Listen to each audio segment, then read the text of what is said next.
الذي بعد نند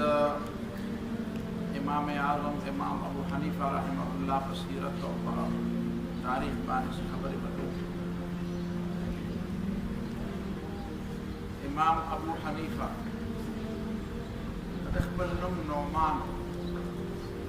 نعمان زوی د ثابت د پلار زوطوان او د زوطوا د پلار مرزوبان. امام ابو حنیفه رحمه الله اصلا د کابل اوسېدونکی دی، د کابل دې ځای بیا دې هجرت کړی دی او تللی دی هلته کوفې ته. دې د کپړې کاروبار وکړو، تاجران.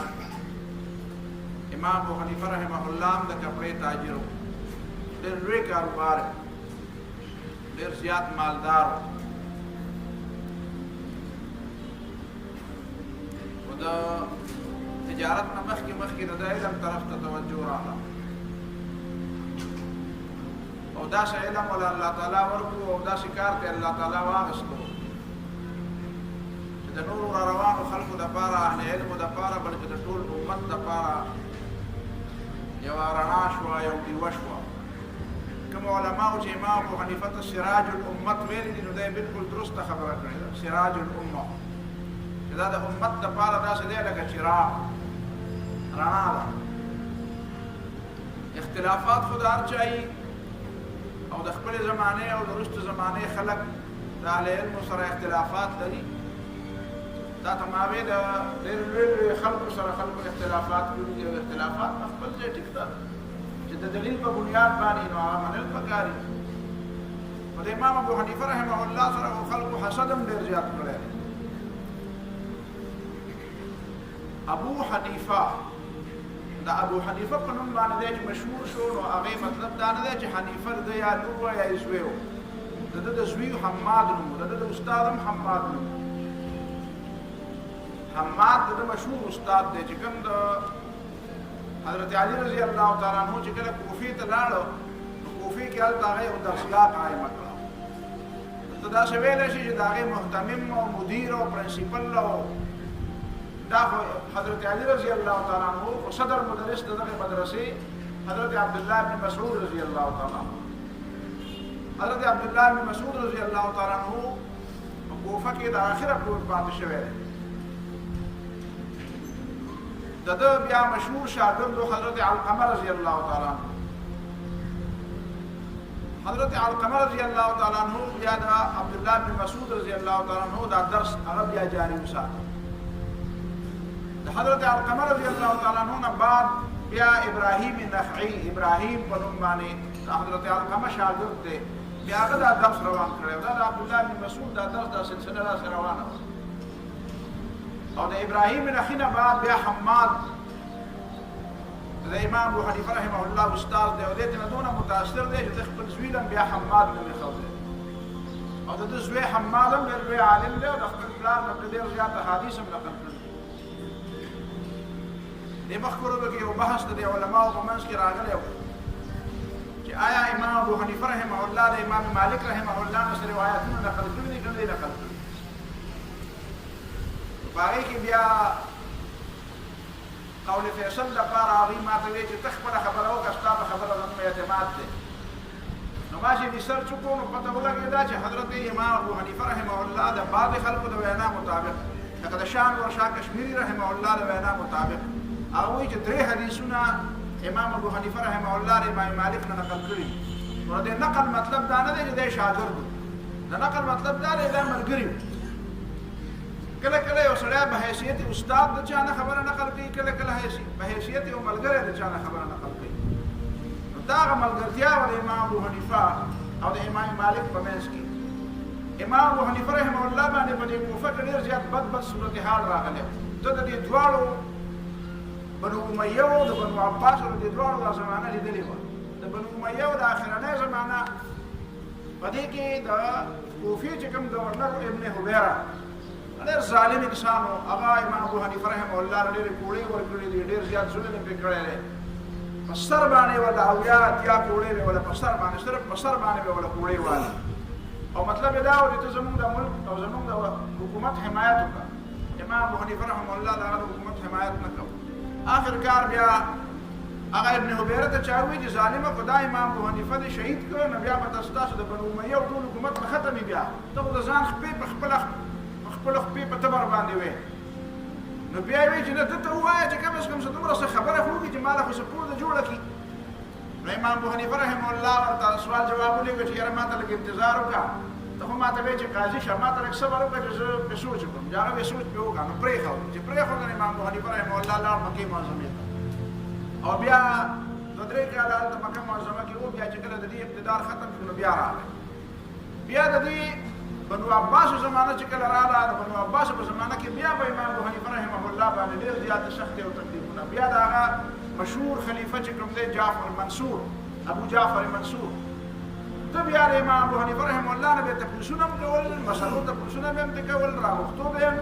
او دباو به هم پې اچول چې زما قاضي جوړ شه. هغه به ویل ستا قاضي نه جوړېږم. دې دپاره بیا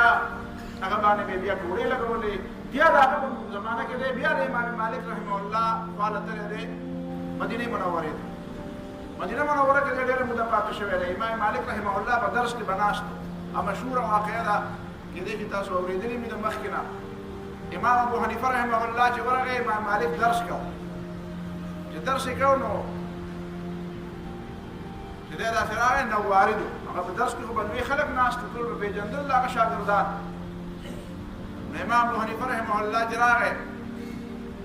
نو ده ورته ویل کوم ځای نه راغلی؟ وی د کوفې نه. وی الکوفي لا یوفي، کوفې والا ډېر زیات بې وفا خلک. حضرت مسلم ابن عقیل، حضرت حسین، حضرت علی رضی الله تعالی عنہ، او د هغې نه وروسته بیا د امام ابو حنیفه په زمانه کې حضرت زید ابن علي چې ټولو سره بې وفایي کړې ده. حقیقت دا دی چې د کوفې خلک واقعي بې وفا خلک، ټولو سره بې وفایي کړې. نو دا امام ابو حنیفه غلی شو. استاد ته یو سړی به د کوم ځای نه راغلی، ورته وایي د مردان نه راغلم، او خلک د مردان خلک ټول بېکاره خلک دي، جنګیالي دي او جګړهمار دي، نو ته خو ټینګېدی نه شي. بیا امام ابو حنیفه پروا ونه ساتله، بس غلی کېناست. امام مالک درس روان و، په درس کې بیا وقفه کوله. نو وقفه کې به یاره یو سړی تلاوت وکړي، یو کس تلاوت وکړي، څوک نشته تلاوت وکړي. امام ابو حنیفه پاڅېد، وایي زه تلاوت وکړم. بیا هم ته وکړه. امام ابو حنیفه رحمه الله سورة التوبه شروع کړه، براءة من الله ورسوله الى الذين عاهدتم من المشركين. دې چې ته راورسېدو چې وممن حولكم من الاعراب منافقون، د مدینې منورې نه چارچاپېره منافقان اوسېږي. ومن اهل المدینه مردوا على النفاق، او په مدینه کې هم داسې کلک کلک او سخت سخت منافقان اوسېږي. لا تعلمهم نحن نعلمهم، اے پیغمبر تیم نه پېژنې دومره کلک منافقان دي، موږ یې پېژنو. سنعذبهم مرتين، موږ به ورله ډبل سزا ورکړو، 2 ځله به ورله سزا ورکړو. په دا آیت یې وي او بیا غلی شو. امام مالک ورته وایي نور پسې وایه که. نو دی بیا د سره شروع کړو. نو بیا چې دې ته راغی ومن اهل المدینة مردوا على النفاق، په مدینه کې سخت منافقان دي، بیا په دې ځای ودرېد. امام مالک پوه شو چې دا ما له زما د خبرې جواب راکړي. وی ښه وی کېنه د کوفې ټول خلک بې وفا هم نه دي او د مدینې ټول خلک منافقان هم نه دي. امام ابو حنیفه متبعه امام دا مطلب ما پوهولې ده، د کوفې ټول خلک بې وفا نه دي. څنګه چې د دې آیت نه دا معلومېږي د مدینې ټول خلک منافقان هم نه دي. دا د امام ابو حنیفه رحمه الله هغه ذهانت. بیا هغه نه پته ولګېده دا څوک یې وایي چې ابو حنیفه یم. ابو حنیفه خو هر څوک پېژني، ټوله دنیا یې پېژني. بیا به یې لاس په لاس کې ورکړي وو، یو بل سره به ګرځېده د مدینې په کوڅو کې. امام ابو حنیفه رحمه الله د خپل استاد حماد نه هغه علم زده کړه چې کوم د حضرت علي رضی الله تعالی عنه، د کوم د حضرت عبدالله بن مسعود رضی الله تعالی عنه، بیا د هغې نه پس د علقمه، بیا د هغې نه پس د ابراهیم بن اخي، او بیا د حضرت حماد. دا علوم ټول د زده کړه. او دی په خپله زمانه کې ورو ورو دې حد ته ورسېده چې د ډېرو لویو خلکو دی استاد شو، او ډېر لوی خلک به د درس کې راتله او کېناسته به. دله الله تعالی یو کمال دا ورکړو چې امام ابو حنیفه رحمه الله په کومه زمانه کې چې و، په دغه زمانه کې خلفا تاسو ته پته ده، دا 2-3 ورځې وشوې، تاسو اورئ دا خبرې. د هغه زمانې حکمرانان ټول نالایقه خلک وو، سوا د عمر بن عبدالعزیز نه. د صحابهو نه بعد چې کوم خلک د خلفاء راشدینو نه پس راغلل، نو هغوی د دین سره ډېر زیات کار نه و. د اسلام طریقه دا وه، د نبي علیه الصلاة والسلام طریقه هم دا وه، د خلفای راشدینو طریقه هم دا وه. چې مسله به اهمه راپېښه شوه نو هغه به خلیفه وقت به عالم و. دې باندې ځان پوه کړئ خلیفه وقت چې کوم وي د هغه دپاره علم شرط دی. په دې موجوده زمانه کې دا بعضې ګمراه خلک دي نو هغه وایي چې علم ولې شرط نه دی. ابوبکر صدیق رضی الله تعالی عنه وایي دا خو بزنسمین. حالانکه د بخاري روایت دی د حضرت ابو سعید خدری رضی الله تعالی عنه د بعضې نور غالبا د حضرت ابی بن کعب دی د نورو صحابو هم دی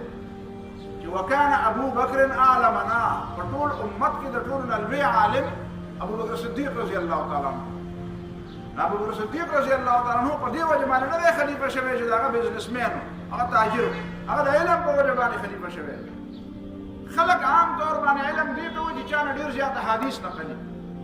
نو امام ابو حنیفه مبارک هم دا اعتراض کوي نه خو ډېر زیات حدیث نه دي نقل. نو دا اعتراض په ابوبکر صدیق رضی الله تعالی عنه باندې خلک کوي چې ابوبکر صدیق رضی الله تعالی عنه هم حدیث نه دي نقل. دا علم دې ته نه وایي چې خامخا د سړی مدرس شي خامخا د سړی درسونه ډېر زیات وي. د علم دپاره نور هم ډېر کار د ابوبکر صدیق رضی الله تعالی عنه چې کوم د خلافت برقرار ساتلی دی دا د علم کار. علم یوازې د درس او تدریس ته نه وایي. دا ټیک خبره ده چې درس او تدریس پکار خو چې ټوله دنیا درس او تدریس کوي نو د خلافت کار به څوک کوي؟ ابوبکر صدیق رضی الله تعالی عنه سره علم یقینا ډېر و. هغه ته د خپل علم د خلکو ته د خورولو په ځای باندې په هغې باندې د عمل کولو دا موقع ډېره زیاته میلاو شوه. نو دې وجې نه هغه ته د احادیثو د بیان په ځای باندې دغه ټول سیسټم او دغه ټول نظام دغه قیادت موقع ډېره زیاته میلاو شوه. او دا ډېر زیات دا قیادت ډېر زیات اهم کار دی. څنګه چې ابوبکر صدیق رضی الله تعالی عنه ته دا قیادت میلاو شو داسې دا قیادت د علم بیا امام ابو حنیفه رحمه الله ته میلاو دی. هغه زمانه کې بیا خلفای راشدینو دا خبرې پرېښودې وې. یوې په دې وجه هم پرېښې وې چې د هغې د علم په ځای د نورو خبرو سره دلچسپیانې وې. دویمې په دې وجه هم پرېښې وې چې هغوی باندې چا اعتماد نه کوو د علم په حواله. یعنې صحیح طریقه د خلفای راشدینو دا وه د حضرت عمر رضی الله عنه طریقه دا وه د ابوبکر صدیق رضی الله عنه طریقه دا وه د حضرت عثمان رضی الله عنه د حضرت علی رضی الله تعالی عنه چې نوې مسله به راپېښه شوه نو خلیفه وقت به راغی و شورا به یې راوغوښته او بیا به یې ورته هغه مسله ور وړاندې خلک به په هغه ټوله مسله باندې بحث وکړو. لکه مشهوره خبره ده د حضرت عمر رضی الله تعالی عنه په زمانه کې د شرابو باندې د کوړو خبره راغله. یاره دې شرابي له څو کوړې ورکړو؟ قرآن کې خدا وایي سزا ولا ورکړي. خو دا سزا خو د نبي علیه الصلاة والسلام په زمانه کې متعینه معلومه نه وه چې کومه سزا ولا ورکړي. حضرت عمر رضی الله تعالی عنه ته تاسو رایې ورکړئ څومره سزا ولا ورکړي. نو نورو صحابو هم خبره وکړه حضرت علي رضی الله تعالی عنه هم خبره وکړه. د حضرت علي رضی الله تعالی عنه خبره د دلیل په لحاظ سره د خلکو خوښه شوه. بس حضرت عمر رضی الله عنه فیصله وکړه وایي د علي چې کومه خبره وکړه دا ټیک د اتیا پورې سزا به ورکړو. د هغې نه پس د شرابي اتیا پورې سزا شوه. داسې به په هره معامله کې د خلیفه په صدارت کې د خلیفه په مشرۍ کې به علما را جمع کېدل او هغې به د یو مسلې حل را پیدا کوو. د کله نه چې د بنو امیو دور راغی او هغې بادشاهیانو بیا په نورو دلچسپیانو کې خپل عمرونه تېرول نو دا میدان خالي پاتې شو. چې دا میدان خالي پاتې شو او بل طرف ته مسایل ډېر زیات را پیدا کېدل. ځکه چې تا ته پته ده چې د دې سند نه واله تر د هغه سپین د علاقې پورې او دا ټول افریقا او یورپ او کومه علاقې او دا ټول عرب د ایشیا کافي حصه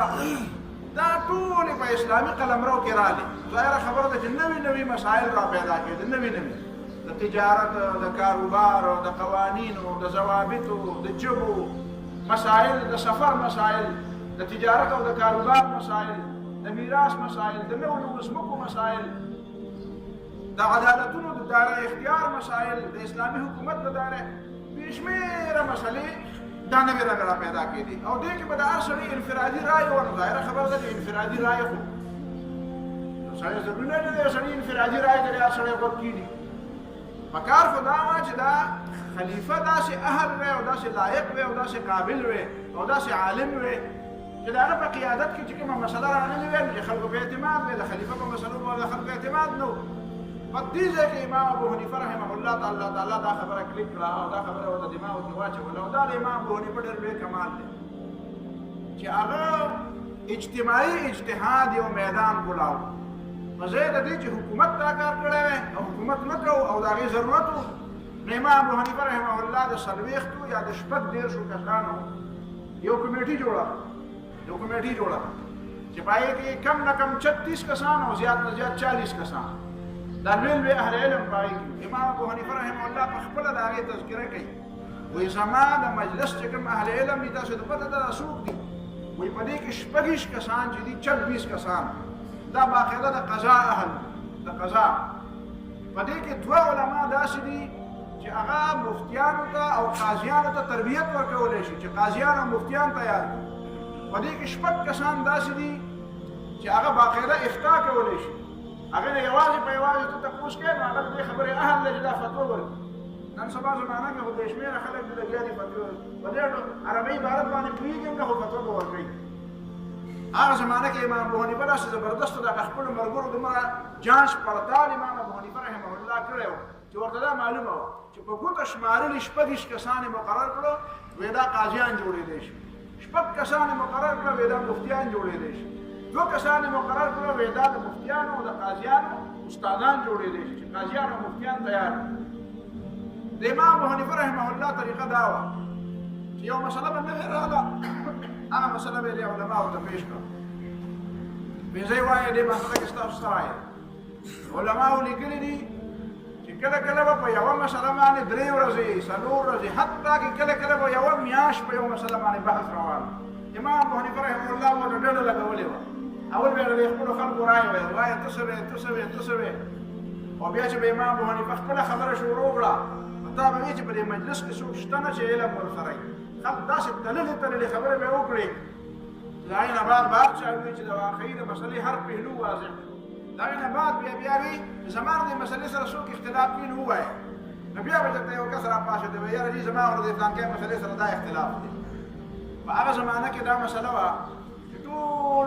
امت مسلمه چې څومره علاقې وې په هغې کې دا مشهوره شوې وه وایي د کوفې ابو حنیفه چې دی خپلو شاګردانو ته تپوسونه کوي وایه ستا په دې مسله کې څه رایه ده شاګردانو ته خلک سبق وایي وایي ډېره شاګردانو ته پکې تپوس هم وکړو امام ابو حنیفه به وایي زما شاګردان داسې شاګردان خو نه دي که نه ما خو داسې نه دي تیار کړي یو ځل یو عالم راغی د امام ابو حنیفه په درسګاه کې ناست د امام ابو حنیفه یو خبره وکړه بیا وایي زما د دې رایې سره د چا اختلاف وي نو وایي نو یو کس راپاڅېد وایي امام صاحب زما سره اختلاف دی نو هلته وایي چې کوم عالم راغلی هغه ورته چپ شه بېادبه ټول ستا په مخکې داسې خبرې کوې بېادبي کې امام ابو حنیفه رحمت الله علیه ورته وخندل ورته یې وایي دا ما داسې نظمینان عادت کړي دا ما شاګردان دي دا ما نظمینان عادت کړي پرېږده چې وایي زه د دې هرې خبرې ته غوږ ږدم او د هغې بیا اصلاح هم کوم بیا پالش کوم هغه ته د هغه غلطي واضحه کوم بیا هغه د دې خبرې اهل جوړ شي چې هغه بیا فتوا ورکوي هغه بیا په خبره باندې تحقیق کوي دا چې خبرې نه کولې ما ته به دا پته نه لګېده لرې چېرته په یو بل ځای کې په شام کې چېرته یو عالم درس کوو افا په خام کې چېرته لستو شاګرد ته تپوس وکړو چې د دې خبرې دلیل څه دی د ما رایه خو داسې نه ده هغه ورته قار شو ورته ویې ځه وایي داسې د ابو حنیفه مجلس خو نه دی چې په استادانو باندې به ردونه کوې ځه چې په استادانو باندې ردونه کوې د استاد د خبرې سره اختلاف کوې زه د ابو حنیفه مجلس ته ځم په دې مجلس کې دا کارونه نه کېږي د بل چا دا رایه نه وه د بل چا دا طریقه هم نه وه دا نور هم ائمو ډېر لوی علماو په هغه زمانه کې د هېڅ چا دا طریقه نه وه چې هغه دې د علماو یو اجتماع راغونډه کړي او د هغه هره مسله دې د علماو هغه اجتماع ته پېښ کړي دا چې نن سبا خلک وایي یاره دا ابو حنیفه څنګه جله یاره هم سره په طالب علمۍ زمانه کې به بعضې کسان وو یاره دا ابو حنیفه دا څنګه تاسو د اوسه پورې نو ما ورته ویل چې ته ومنه که نه چې ما ابو حنیفه په څوکو څخه خو د اوسه پورې یادېږي که نه څوکو څخه خو د اوسه پورې یادېږي د هغه د رایې نه بغیر د هر کتاب نیمګړی دی د امام ابو حنیفه رایې چې پکې نه وي ناره مسله نیمګړې ښکاري که څوک یې مني وکړه زړه یې غواړي او که نه غواړي خو د امام ابو حنیفه رایې به دا ولې پېښ کوي به دا داسې خبره خو نه چې به یو سړی و هغه چې کوم کار په هغه زمانه کې کړی دا کار الله تعالی دا توفیق دله ورکړو د هغې نه بعد بیا تاسو ته به پته وي تاریخ لیکلی دی د مامون په زمانه کې مامون د هارون الرشید زوی و د هغه په زمانه کې د هغه یو وزیر ته صالح د هغه نوم غالبا څه هغه ته چې دا تجویز پیش کړو وایي یاره په دې ټوله دنیا کې د امام ابو حنیفه د مسلک او د امام ابو حنیفه رایې دا ده په دې مسله کې امام ابو حنیفه دا وایي او ابو حنیفه دا وایي وایي په دې لږه پابندي ولګوئ دا امام ابو حنیفه دا په مخه باندې ولې پکې یادېږي په هره معامله کې نو هغه علما راغونډ کړو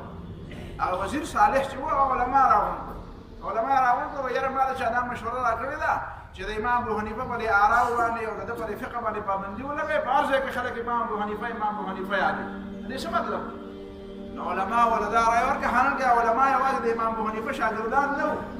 هغه ولدا راي ورکړه وی امیر صاحب دا کار مکو خلیفہ له مامون له چرته دا مشوره ورنګي کني ځان هم غر کې حکومت هم غر کې ورسره غر کې او بیا به داسې چې په دې فقه پابندي ولګي هم داسې نران به کوم نه را پیدا کی چې کومه مسلې امام ابو حنیفه حل کړي دا به تعالی بل څه خلک نو غواړي نشته نو غواړي نشته کوم تاسو د مسلې وایي ته ودا چې خلک بیا کوم له پیدا کی چې دا فقه ته ختمه کوي او دې په ځای باندې نور خلک را پیدا کوي خلک کوم دي دا د دې وجه امام شافعي رحمه الله ویلي دي امام شافعي رحمه الله والناس عيال على ابي حنيفه في الفقه ويسوق چې د فقه په میدان کې کار کوي نو دا به امام ابو حنیفه ډوډۍ خوري د امام ابو حنیفه ګټه به خوري امام ابو حنیفه رحمه الله چې ولکه ګټه کړې ده ګټه دا به خوري یعنې معنا دا ده چې د امام ابو حنیفه نه زده کړه نه کړې نو په فقه باندې نه پوهېږي امام ابو حنیفه د فقه امام د دې وجه نه ابو حنیفه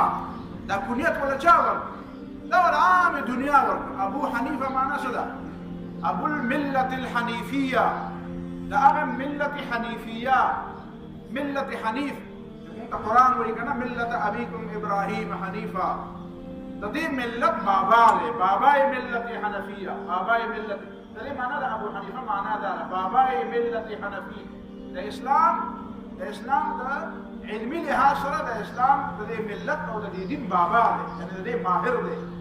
د دې فن بابا دی ټول خلک بیا د شاګردان تاسو ګورئ دا رسته چې کوم خلک علما راغلي دي دا ټول د سره متعلق امام مالک د مرګره سي د دنس د کوي سي د دز د کوي د امام مالک نه خو بیا ابو یوسف او محمد د شاګردان مشهور او بیا امام شافعي د محمد مشهور شاګرد دی او امام احمد ابن حنبل د امام شافعي شاګرد دی نو دا درې واړه خو د برابر شاګردان دا د برابر خو یو امام مالک دی او امام مالک په ډېرو معاملاتو کې امام ابو حنیفه او امام مالک رائے تقریبا معمولی 19-20 فرق دی امام مالک اور امام ابو حنیفه رحمه الله برائے کې 19-20 معمولی باندې فرق دی فرق نه پدې او دا باقي شاګردان دا د امام ابو حنیفه رحمه الله د ژوند یو پهلو ټول نه لوی پهلو حقیقت دا دی چې دا علوم دا تدوین دا علوم لیکلي دي دا خلک چې وایي کنه دا بین الاقوامي قوانین باندې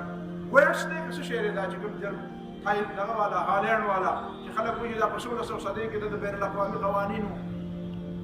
د دنه ډېر مخکې امام ابو حنیفه رحمه الله شاګرد محمد ابن حسن الشیباني السیر الکبیر او السیر الصغیر لیکلی دی اوس خو دنیا را منلې ده اوس خو ټوله دنیا را منلې ده تاسو به حیران شئ په جرمني کې د حکومت تحت باقاعده د شیباني ټرسټ په نوم باندې یو اداره جوړه کړې ده علمي شیباني ټرسټ چې په هغې کې د امام محمد ابن حسن شیباني چې د امام ابو حنیفه شاګرد دی او هغه په انټرنیشنل لا باندې چې کوم 2 کتابونه لیکلي دي السیر الصغیر او السیر الکبیر اوس د هغې انګریزي ترجمه هم دا اردو ترجمه په دنیا ترجمې موجودې دي په ټوله دنیا کې خو دا ته ما صرف د جرمني ذکر وکړو چې جرمني والا دا تسلیم کړه چې هالند والا د بین الاقوامي قوانینو بانیان نه دي ورډس بانی نه دی بلکې دا بین الاقوامي قوانینو بانی چې کوم دی هغه محمد بن حسن شیباني د هغه نه 900 کاله مخکې 900 کاله مخکې تېر شوی دی او د هغه په نوم باندې باقاعده هغوی یو ټرسټ جوړ دا د امام ابو حنیفه رحمه الله کارنامې دي تدوین د علم فقه راوسته او مدونه یې کړه امام ابو حنیفه رحمه الله به بیا داسې چک او بیلنس به ساتو امام ابو یوسف د امام محمد د امام ابو حنیفه رحمه الله د مجلس سیکرټري و امام ابو حنیفه صدر و د مجلس اوسنۍ زمانه کې په اصطلاح کې چې وایي دی چیرمین او امام ابو یوسف رحمه الله یې سیکرټري و نو هغه به باقاعده دا ټول هر څه مدون کول دا به کمپایل کول لیکل به بیا به امام ابو حنیفه ورته وایي چې وایه مسله ولیکه څنګه مسله شوه نو مسله به یې ولیکله بیا به ورته یې وایه ما ته املا وکړه اوس ما ته یې واوروه زما رایې دې څنګه لیکلې ده صحیح دې لیکلې ده غلطه دې لیکلې ده داسې نه چې څه اعتماد یې پرې نه و نو انسان دی خطایي ته نه کېږي دا خبر بیا د لپاره ویلی کېږي نو امام ابو یوسف رحمه الله به ورته بیا د امام ابو یوسف رحمه الله یو خاص طریقه وه د داسې چلو چې یو متن به یې ولیکلو هغه متن کې به د امام ابو حنیفه رایې ولیکله او بیا به په دې حاشیه کې ورسره خوا وشا چېرته خپله رایې یا د بل چا رایې به هم ورسره ولیکله نو یو ځل امام ابو حنیفه ورته ووایه په دې مسله کې د رایې څه ولیکله ویجی رایې مې دا ولیکله نو ورپسې بله رایې مې ویله خطا شو وی دا امام حنیفه دا رای د چا لمن وی نو زما رای نه دا د چا رای لیکلې ده نو بیا ورته امام ابو یوسف وویل چې دا زه داسې چل کوم چې ستاسو رای چې کوم هغه په متن کې لیکم او په حاشیو کې ورسره د نورو علماو دا وی دا ټیک د خیر د نورو دا ورسره لیکه پر زما رای او د بل چا رای یو بل سره مکس اپ نه کې ګډه وډه نه کې خلط ملت نه کې کرتا دا امام ابو حنیفه رحمه الله د درس دا طریقه وه عبد الله بن مبارک وی عبد الله بن مبارک د امام بخاری استاد دی او د امام ابو حنیفه شاګرد دی مناظره ورسره کوي باسونه ورسره کوي در فولیدین په مسله په نور مسلو ورسره باسونه کړی دي او داسې احترام به کوي د امام ابو حنیفه چا ورته وی ابو حنیفه څنګه سړی دوه موقعو کې جدا جدا خبرې کړې دي عبد الله بن مبارک مشهور عالم دی مشهور عالم خراسانی عالم دی نو عالم دی که وی سخی دی نو سخی دی که وی محدث دی نو محدث دی که وی مجاهد دی نو مجاهد دی عبد الله بن مبارک ځان لا د په شخصیت ځان لا بغیر دوه خبرې کېدې دله چاته پوښتنه کوي امام ابو حنیفه څنګه سړی یو ځل ورته وی امام ابو حنیفه ما لیدلی او رأیته لو كلمك في هذه الصاريه لقامت بحجته ذهبا وامام ابو حنیفه لا خدای داسې علم او داسې پوهه ورکړې وه چې که تا ته یې ویلې وی چې دا ستن چې دی که نه دا د لرګي او د سیمټو نه ده دا د سرو زرو ده نو په دلیل باندې به یې ته ملامته کړی تا سره به بیا د هغه خبرې خلاف دلیل نه و په دلیل یې ته دا ثابتوله او بل ځای د چا خبره ورته وکړه وی ابو حنیفه دې لیدلی و څنګه سړی و وی امام ابو حنیفه مې لیدلی و که امام ابو حنیفه نه وی نو زه به بدعتي وی بدعتي وی زه چې د بدعتونو نه بچ یم او د سنت په طریقه روان یم نو دا د امام ابو حنیفه په وجه روان یم امام ابو حنیفه رحمه الله دومره لوی سړی دی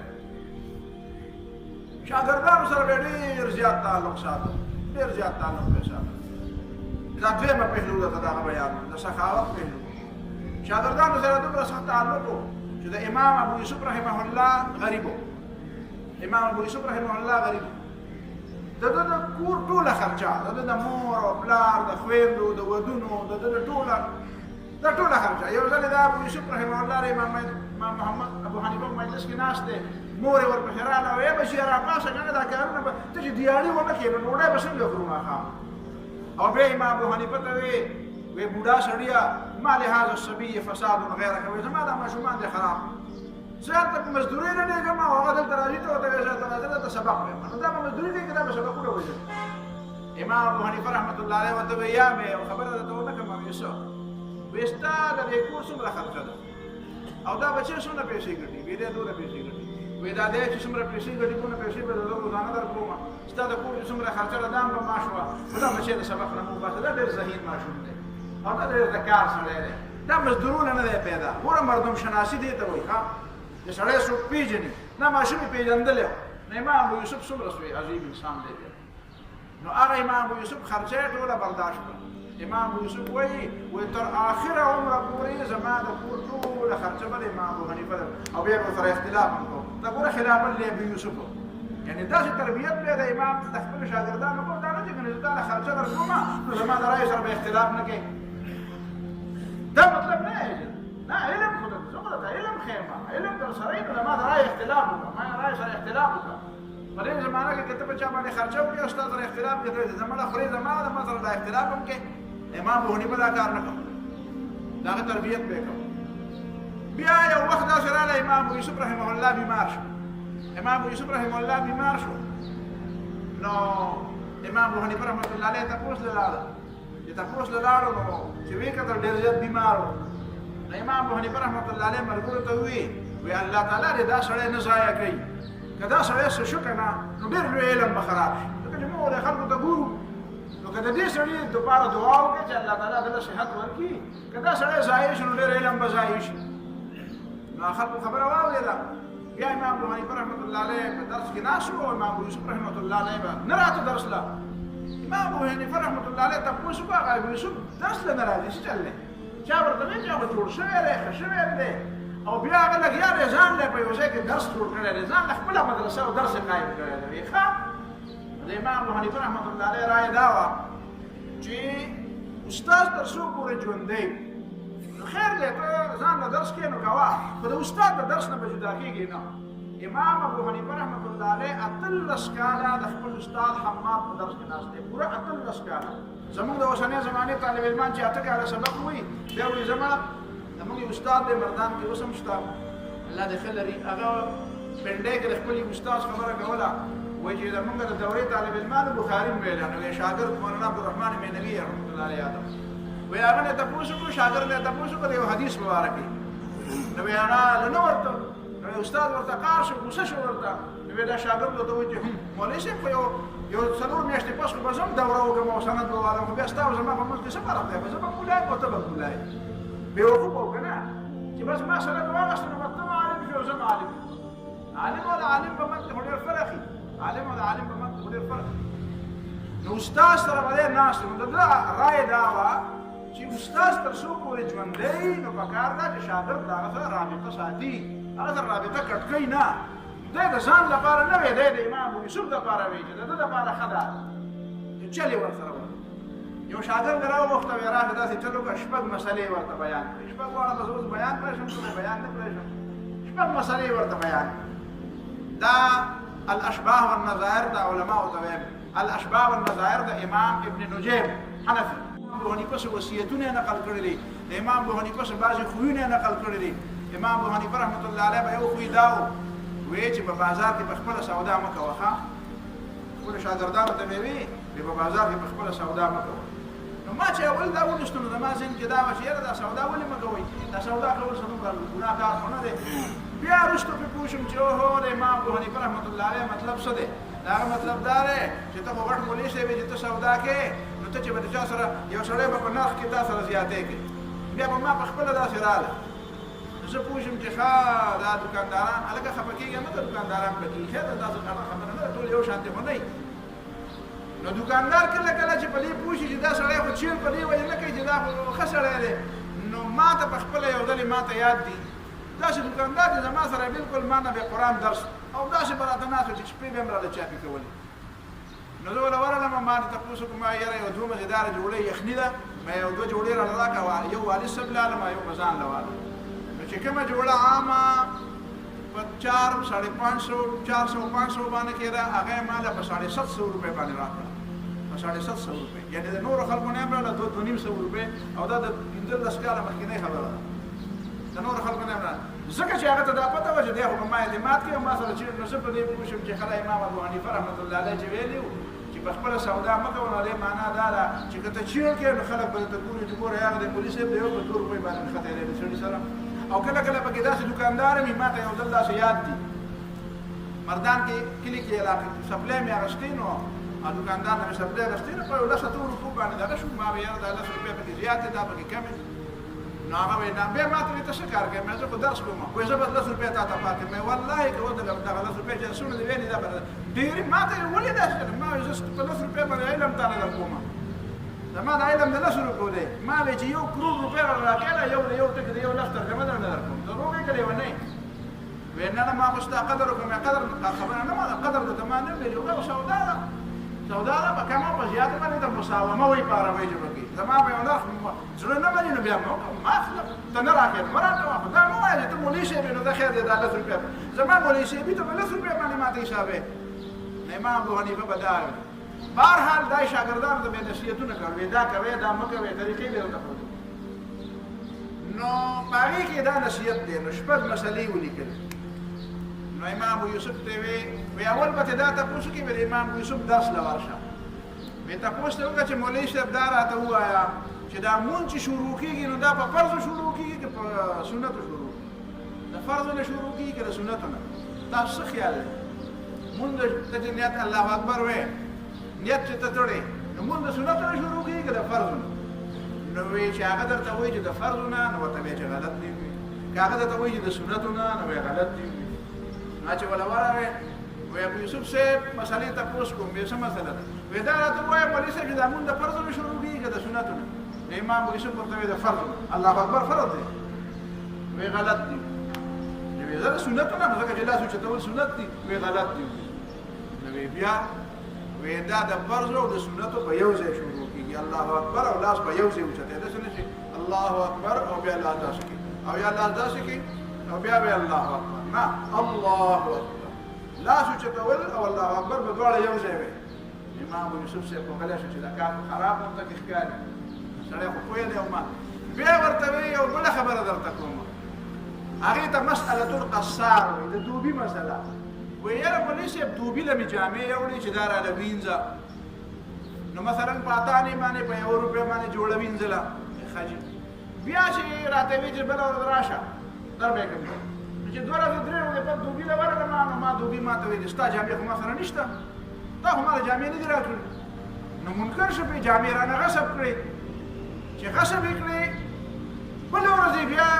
راپسې سوال جواب ولیکه چې یاره زه خطا شوی یم او راشه هغه جامې دې واغله او وینځلې یې راله بېرته راکړې چې وینځلې یې راله بېرته راکړې نو دا راته ووایه چې د وینځلو دا پیسې په ما دي که دا په هغه دي نو امام ابو حنیفه او ابو یوسف ورته وایي دا په هغه دي وی غلط دي وی په تا دي وی غلط دي وی څنګه رقم په ما دي غلط دي او په هغه دي غلط دي وی نه که نه مسله داسې ده مسله دا ده چې دا د توبې چې د دې جامو غصب وکړو او تا ته یې وایي چې جامې نشته نو د دې نه مخکې ده دا جامې وینځلې وې که نه یې وینځلې که د دې نه مخکې دا جامې وینځلې وې نو دې معنا دا ده چې دی تا له وینځلې وې چې تا له وینځلې وې نو په تا باندې دا پیسې دي او که نه ده دا جامې غصب کړې او تا ته انکار وکړو په دغه وخت کې دا جامې ده وینځلې نه وې او چې تا ته انکار وکړو چې دا خو زما دي او سبا له بیا وینځلې خو ځان له وینځلې تا له خو نه وینځلې چې ځان له وینځلې نو پیسې په تا نه کېږي وی ښه وی دا چل دی وی دا مسله خو ستا دا ټیک ده وی د غصب نه مخکې که د غصب نه وروستو یو مسله مې درته بله مو شپږ واړه درته نه ویم لږ علم هم زده کوئ که نه چې لږ پسې تاسو مو کړی وی دا راته ووایه چې کټوۍ پرته وه او په کټوۍ سر نه او شوروا پکې پرته وه او د پاسه نه پې کارغه را پرېوتو نو دا شوروا پاکه ده که پلیته ده وی پلیته ده وی غلط دي وی پاکه ده وی غلط دي خدای پاکه آیا خبره غلط وی نه جي دا راته ووایه چې دا کټوۍ چې کومه وه نو دا ګرمه وه که دا سړه وه دا شوروا چې پکې وه دا سړه وه که دا توده وه نو که دا توده وه نو دا کارغه به په دې کې مړ شوی چې مړ شوی نو کار به یې خراب شوی چې مري خو کار خرابېږي که نه نو دا شوروا به یې پلیته کړي او که دا کارغه دا شوروا څه وه نو دا خړه وه دا څه وه دا یخه وه نو دا کارغه بیا د کارغه د مرګ خبره نه ده کړې خو په ګرمه کې به خامخا کارغه خراب شوی نو پروا یې پلیته کړي او په یخه کې ضروري نه دی پکې خامخا پرېوتی او دنه څخه اودس دی پکې مات شوی دې نه علاوه ورته ګورې نو بیا ابو یوسف رحمت الله علیه پوه شو چې داسې چل دی چې د استاد نه بغیر کار نه کېږي نو بله ورځ بیا شادر به وکړی او بیا د امام ابو حنیفه رحمت الله علیه درس له راغی چې راغی چې امام ابو حنیفه وکتو وی ما جاء بک الا مسألة القصار وی هغه د دوبي په مسله نه پوهېدی نو ځکه د ما درس له بېرته راغلی ما جاء بك الا مسألة القصار هغه د دوبي مسلې بیرته واپس درس له راوستې او بیا ورته وایي چې خفه کېږه ما درس له راځه دې کې زما فایده نه ده دې کې ستا فایده ده ځکه چې زده کوې به شاګرد خو چې دغه ځای ته ورسي چې نورو ته ښودلی شي خو بیا هغه بیا ډېر څه زده کولی شي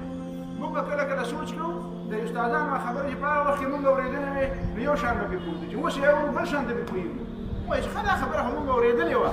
دا د انسان د پویم دا دورونه وي هر وخت کې یو سړی په عام انداز کې نه پوهېږي یو دور ته داسې ورسېږي چې بیا ډېر بیا چې څوک استاد یوه خبره لنډه غوندې خبره وکړي بیا د هغې نه ډېر ډېر مطلب والي او په ابتدا کې په اولني عمر کې چې ورته اوږده تقریرونه کوي نو دغه مطلبونه ترې نه دي د امام ابو حنیفه رحمه الله کمال دا و چې هغه حلال مال د حلال مال خبره به یې درته وکړه د کپړې کاروبار یې خپل یو نوکر ته یې ووایي چې دا ورشه فلانکې علاقې ته لکه څنګه چې دا خلک کپړې وایي که نه سپلایي کوي وایي دا کپړه فلانکې علاقې ته یوسه نو دا راته وویل چې د دې کپړې په هر یو تان کې دا فلانکې ځای خراب دی نو چې دا تان سړي ته سپړې او پرانیزې ورته ګلاوې ورته نو ګورې هغه کپړې هغه عیب به ورته پکې وښی نو هغه لاړه او کپړې ټوله هول سیل باندې خرڅه کړله او 36,000 یا 30,000 درهم هغه یې راوړله امام ابو حنیفه ته چې دا مې پکې دله کپړه خرڅه کړه نو امام ابو حنیفه رحمت الله علیه ورته ووایي چې تا خلکو ته ووایي چې په هغې کې نقصان څه و اخ وی زمانه په خبره یېره شو پته نه لګي چې سړی د کوم ځای و خبره خو لاړه راله او سړي خو کپړې یوړې او نقصان خو ورته پکې معلوم نه وي ما نو هېر شو امام ابو حنیفه رحمت الله علیه هغه ټولې پیسې راواغستې ټولې پیسې خیراتي ورکړې ټولې پیسې خیراتي وکړې زه په خپل مال کې شکمن مال نه ساتم عیب ښکاره کول دا د تاجر او د دکاندار فرض دي ته چې کوم شی خرڅې په هغه شي کې چې کوم عیب دی کوم نقصان دی دا حدیث کې چې خلکو لیکلي که نه من غش فلیس منا او لاندې ورته ترجمه لیکلي جس نے ملاوٹ کی وہ ہم میں سے نہیں ہے د غش معنا ملاوٹ نه دی ښه د غش دا ترجمه د ملاوٹ غلطه ده غش دې ته وایي چې سړی د یو شي او د مبیعي او دغه ګوډز د هغه عیب پټ کړي د یو خرڅېدونکي شي هغه شی چې هغه خرڅولی کېږي هغې کې چې کوم عیب او نقصان دی هغه نقصان پټول چې دي دا غش دی من غش فلیس منا چا چې څه شی خرڅو او ده ته پته وه چې په دې کې دا عیب دی ګاډی دې خرڅو کپړه دې خرڅوله کور دې خرڅو بل یو شی دې خرڅو او په هغې کې تا ته پته وه چې په دې کې دا نقصان دی او دا نقصان تا ښکاره نه کړو فلیس منا دا مسلمان نه ته تا خو چاته دوکه ورکړه تا بله دوکه ورکړه دا د امام ابو حنیفه رحمت الله علیه کمال دو کمالونه دریم کمال د امام ابو حنیفه دا و تاسو د امام ابو حنیفه رحمه الله په سیاسي ژوند باندې مستقل کتابونه لیکلي شوي مستقل کتابونه به لیکلي شوي د امام ابو حنیفه رحمت الله علیه چې کوم سیاسي ژوند دی چې هغه څنګه د حکمرانانو سره څنګه مقابلې کړي دي بیا د زید ابن علي د ابراهیم ابن عبدالله د محمد ابن عبدالله د نفس زکیه د منصور خلاف د ابن حبیره خلاف د بنو امیه خلاف د بنو عباس خلاف د ټولو خلکو خلاف چې امام ابو حنیفه رحمت الله علیه کوم ډډ کر خبره کړې ده کومه په نیغه باندې مخامخ په شیشه د هغې خلاف یې باقاعده چې چندې ورکړي دي هغې خلکو له چې کومو د بنو امیه او د بنو عباسو د حکومت د راغورځولو دپاره چې کوم تحریکونه په هغه زمانه کې روان وو امام ابو حنیفه رحمت الله علیه به له باقاعده چندې ورکولې پیسې یې له باقاعده لېږلې کومه کوفه کې چې په خپله امام ابو حنیفه رحمت الله علیه اوسېدو په دغه کوفه کې منصور هم اوسېدو منصور چې کله زید ابن علي چې هغه چې کله د ده خلاف خروج وکړو له مدینې منورې نه راووتو د منصور باندې بیا بغداد تنګ شو او بیا دی راغی او په کوفه کې پاتې شو کوفه دومره غټ ښار نه و خو په دې کوفې په دې ښار کې امام ابو حنیفه به د منصور خلاف ډډ کر تقریرونه به یې کول وړاو تقریرونه به یې کول شاګردان یې ولې یو ځل راغله ورته جولۍ ونیوله و امام صاحب دا هغې پورې نه پرېږدي چې زمونږ دې مرو ته دې پوړي نه اچولي بیا دا غواړي زمونږ دې مرۍ ته خلک پوړي واچي چې موږ خو ستا شاګردان او ته په دې کوفه کې دننه منصور هم ناست دی او د هغې خلاف هغه د بغاوت شوی دی او ته د هغې خلاف لګیا ولاړ تقریرونه کوي منصور بیا دی راوغوښته چې کله لږ ونسا یې واغسته د منصور دله بیا څه سزا ورکړه بیا دا د بغداد ښار چې جوړېږي که نه نو دې ښار ته چې څومره خښتې راځي امام ابو حنیفه ته وې دا خښتې به ته شمارې امام ابو حنیفه رحمت الله علیه به ټوله ورځ دلته ولاړو د سزا په طور باندې او د بغداد ښار ته چې به د بهر نه کوم څه خښتې راتلې امام ابو حنیفه ته دا به ته شمارې او دا به لیکي ما ته به وایي چې دومره خښتې نن لاړې او دومره خښتې ولګېدې او بیا د دې نه بهر آخرکار بیا لاړو او جیل ته دننه کړو او د اکثرو روایاتو مطابق د امام ابو حنیفه رحمه الله جنازه دا د جیل نه راوتلې ده دا د امام ابو حنیفه رحمت الله علیه کمالو دومره علم دنیا له ورکړو چې اوس هم ته خلک فایده لري داسې بنیادونه یې کېښودل هغه نورو خبرو زه خبرې ډېرې زیاتې نه کوم چې کوم د اهل سنت الجماعت عقاید دي هغه زمانه کې دا بحثونه روان وو دوه درې خبرې پکې واوره د ټولو نه ډېر زیات بنیادي کارونه خو دا وو امام ابو حنیفه رحمت الله علیه ورکوټ یې غوندې کتاب الفقه الاکبر لویه فقه په دې لویه فقه کې څه دي په دې کې عقاید دي د عقایدو بحث دی پکې یاره جي خلافت څه ته وایي د صحابه کرامو د اجماع څه حیثیت دی اولنی خلیفه څوک دی ګوره د امام ابو حنیفه رحمت الله علیه خپله ذاتي رایې دا وه دا تاسو ته به پته وي که نه وي پته د امام ابو حنیفه رحمت الله علیه ذاتي رایې دا ده چې دا صحابه کرام چې دي په دې ترتیب باندې غوره دي ابو صدیق رضی الله تعالی عنه دی په ټولو صحابو کې غوره هغه پسې بیا عمر فاروق رضی الله تعالی عنه دی بیا حضرت عثمان بیا حضرت علی د امام ابو حنیفه رحمت الله علیه خپله رایې دا وه چې د حضرت عثمان او د حضرت علی په منځ کې ترتیب نشته مطلب یې دا دی چې خلیفه خو اولنی حضرت عثمان دی د حضرت علی نه مخکې او په غوروالي کې حضرت علی د حضرت عثمان نه وروسته نه دی غوروالی د حضرت علی او د حضرت عثمان یو شانته دی د اهل سنت والجماعت عقیده چې کله امام ابو حنیفه لیکلې ده نو بیا ویلي چې زما د ټولو شاګردانو او د باقي تمام اهل علم رایې خدا ده چې نه حضرت عثمان رضی الله تعالی عنه چې څنګه په مرتبه کې د حضرت علی نه مخکې دی نو داسې فضیلت کې مخکې دی، په خلافت کې مخکې دی حضرت عثمان، نو داسې دی په فضیلت کې مخکې دی. نو په دې الفقه الاکبر کې هم دا ولیکل چې څنګه ترتیب د خلافت دی همدغه ترتیب د فضیلت هم دی. یعنې په هغه خپله رایه باندې یې خپه کېښوده. بیا په هغه زمانه کې دا رایه وه د شیعهګانو ډېرې زیاتې عجیبه عجیبه خبرې مشهورې کړې وې، خوارجو ډېرې خبرې مشهورې کړې وې، مرجعو ډېرې خبرې مشهورې کړې وې، جبریو، قدریو، جهمیو. د دې خلکو مخنیوی دا یوازې امام ابو حنیفه و. نور علماو هم کار کوو. په امام ابو حنیفه رحمة الله علیه دا ټول عقاید ولیکل، هغه زمانه کې داسې خلک وو چې په ګناه کبیره باندې به خلک کافران کول. یو عالم ولا راغی، آخري خبره کوم، یو عالم ولا راغی ورته ویې رجي په دې جومات په دروازه کې د دوه مړي پراته دي. یو سړی داسې مړ دی چې شراب څښلی او د شرابو په دې څښلو په دوران کې مړ دی، شراب یې ډېر کړي دي او مړ. او بله داسې زنانه ده چې هغې باندې زنا ثابته شوې ده، خو هغې ته پته لګېدلې چې زما خو حمل دی، ماشوم به مې پیدا کېږي، نو هغې خودکشي کړې ده. د شرم د وجې نه هغه مړه ده او دا دواړه د دې جومات په دروازې پراته دي. دې ته څه ووایو؟ د دې جنازه وکړو که ونه کړو؟ امام ابو حنیفه رحمة الله علیه ته تپوس وکړو، وایي مولوي صاحب دا راته ووایه چې دا په کوم دین باندې وو؟ دا مړه چې لا نه وو دا مجوسیان وو؟ وایي نه چې مجوسیان خو نه وو. وایي دا یهودیان وو؟ وایي نه چې یهودیان نه وو. وایي دا عیسایان وو؟ وایي نه چې عیسایان نه وو. وایي دا مشرکین وو؟ وایي نه چې مشرکین نه وو. وایي څه وو؟ وایي په ملت اسلام باندې وو، نو مسلمانان یې ځان ته وایي بېخمه مسلمانان. وایي دا راته ووایه چې شراب یې وڅښله، نو اوس هغه الفاظ یې ورته دا ویلي دي، وایي چې 1/5 مسلمانان دي اوس، که 1/4 دي، که 1/2 دي، که نیم دي، که څونه مسلمان. هغه وایي یاره جی دا ایمان خو داسې نه نیمېږي چې سړی ووایي چې دا 1/4 مسلمان دی او دا 1/5 مسلمان دی او دا 1/3 مسلمان دی او دا 1/2 مسلمان دی. نو وایي چې داسې نه کېږي. نو بیا وایي چې ته وایې چې په ملت اسلامیه مو او اسلام او ایمان تقسیمېږي هم نه، نو ما نه نور څه غواړې؟ ما نه څه فتوا غواړې؟ وایي جی تا نه دا غواړم چې دا مسلمانان دي که نه دي. نو وایي ما خو تا ته ووایې که نه، تا په خپله دا ونه وایي چې دا په ملت مسلمه وو، تا په خپله دا ونه وایي چې اسلام کې تقسیمونه نشته دی چې دا نیم مسلمان دی او دا 1/4 مسلمان دی. خو مسلمانان دي که نه؟ هغه ورته وایي چې یاره زی په دې مسله مې لږ نور هم پویه که. وایي نور دې پې پویه کړم. وایي ابراهیم علیه السلام د خپل قوم په باره کې څه دعا کړې ده؟ ابراهیم علیه السلام د خپل قوم په باره کې وایي چې فمن عصاني فإنك غفور رحيم فمن تبعني فإنه مني. سورة ابراهیم کې فمن تبعني فإنه مني، چې زما تابعداري کوي نو دا مسلمان، دا مؤمن. ومن عصاني که څوک زما نه مني نو فإنك غفور رحيم، ما لا ته بخښونکی مهربان یې. نو وی عیسی علیه السلام څه ویلي؟ تا ته پته ده عیسی علیه السلام ویلي دي چې ان تعذبهم فإنهم عباد،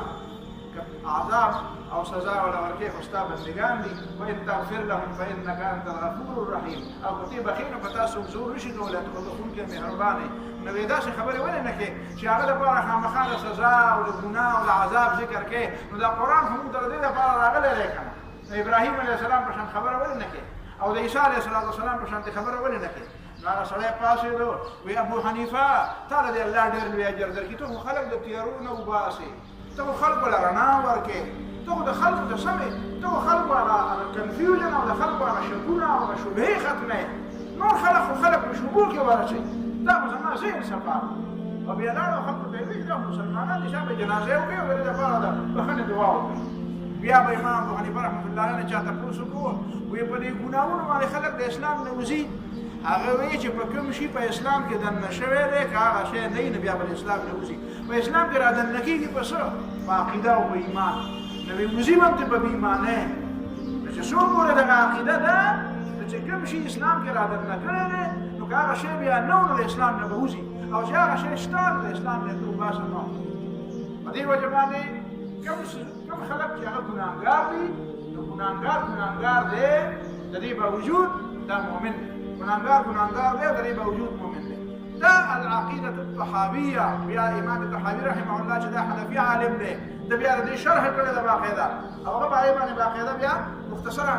دا د دې العقیدة الطحاویه بنیاد چې دی د امام ابو حنیفه رحمه الله دا الفقه الاکبر دی. دا درې څلور خبرې بنیادي ده، دا مې ذکر وکړې. د امام ابو حنیفه رحمه الله سیرت ګورې که نه نو دې درې څلور خبرو ته سوچ کوا په دې وجه باندې پتا ته پته لګي دا څومره عظیم انسان